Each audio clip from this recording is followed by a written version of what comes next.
نو د الله محبت دا رأس العبادت دی، د عبادت سر دی. چا چې د الله سره محبت نه، د چا زړه کې چې د قرآن محبت نه، د پیغمبر محبت نه، د آسماني وحی محبت نه، که دا ډیر منځونه کوي، ډیر عبادتونه کوي، خدا دته فایده نه ورکوي. ابو جهل لعنتی د دنیا غټ حجیو، بیت الله جوړاوو، اجینو له اوبه ورکولې، ستوانې ورکول، دارنګې سقایي به حاجینو له ورکولې. سورة توبه کې الله دا ذکر کوي. د بیت الله نه چاپیره به ګرځېدل، طوافونه به هم کول، خو د الله محبت یې زړه کې نه و. چې تلبیه به ویلې نو د لا شریک لک نه وروسته به ویل الا شریکا هو لک تملکه وما ملک. دا د الله سره محبت نه و. د رب العالمین سره محبت داسې شی دی، کم زړه چې د الله محبت پکې، د پیغمبر محبت پکې، د قرآن محبت پکې، دا زړه همیشه د الله په بندګۍ منور او رڼای. او الحمدلله زمونږ دعوت هم دا دی، د الله محبت او د محمد رسول الله محبت او د قرآن محبت او د الله د وحی محبت، دا به د ټولې دنیا په محبتونو باندې مخکې. د الله محبت او د رسول محبت ثمره او نتیجه دا ده چې الله رب العالمین هغه خاص جماعت او د پیغمبرانو ډله محبین د الله او د رسول داغه صبر او چتیږي. امام مسلم یو حدیث راوړی دی، الله دې رحم پې وکړي. صحابي راغی، وای مته الساعة یا رسول الله، محمد رسول الله قیامت کله دی؟ نو د الله نبی علیه السلام ورته وایي وما اعددت لها، تا قیامت له څه تیاری کړی دی؟ نو دا سړی ورته وایي ما اعددت لها من کثرة صلاة ولا صيام ولا صدقه. محمد رسول الله نفلی منځ به مې کمی، زما به خیراتونه کمی، زما به نفلی روجې کمی، خو ما سه یو غټه سرمایه ده چې هغه د ټولو نه اوچته ده، ولکنی احب الله ورسوله، زما د الله او د رسول سره مینه ده.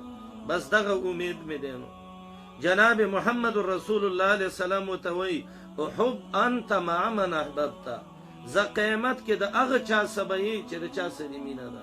الله دې د الله محبت زمونږ زړونو کې راولي.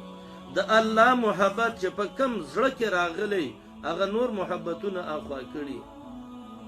عمر رضی الله عنه د خپل مامای بدر کې وو، سر یې ورته و. چا ورته ویل عمر دا خو د ماماو.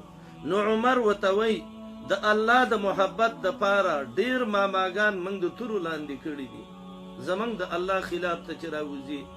ابو عبیده ابن الجراح امین هذه الامه بدر کې پلار یې مړ که. چا ورته ویل دا دې ولې مړ که؟ وایي زما د الله او د رسول خلاف ته چې راوځي زه پې داسې پیښې کوم.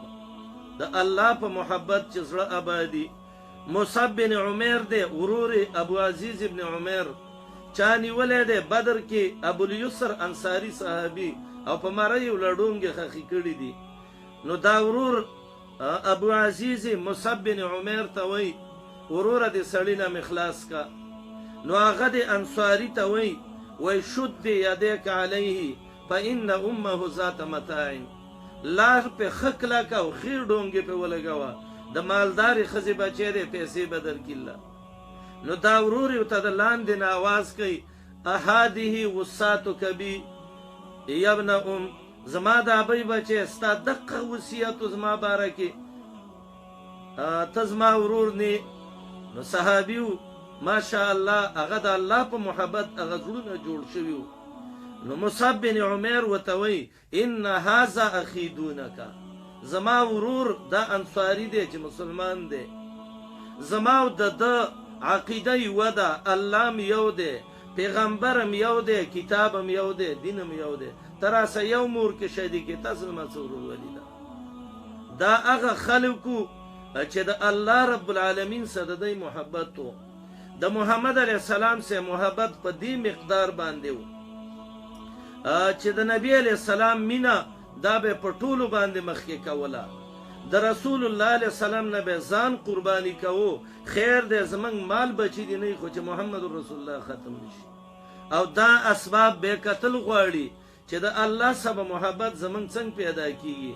قرآن لستل په سوچ د الله محبت ور پیدا کوي د الله صفاتونو کې سوچ فکر د الله محبت پیدا کوي نور مینې د زړونو نه لرې کول د الله مینه را مخې ته کول دا لس اسباب علما ذکر کوي نو د الله د عبادت لوی شی دا دی چې زړونو کې به محبتي ورونو که زړه کې د چا محبت د الله سنئ او دا هر څومره بندگی کوي ولاړ به سر به کته پورته کوي خو ثواب پې نه میلاوي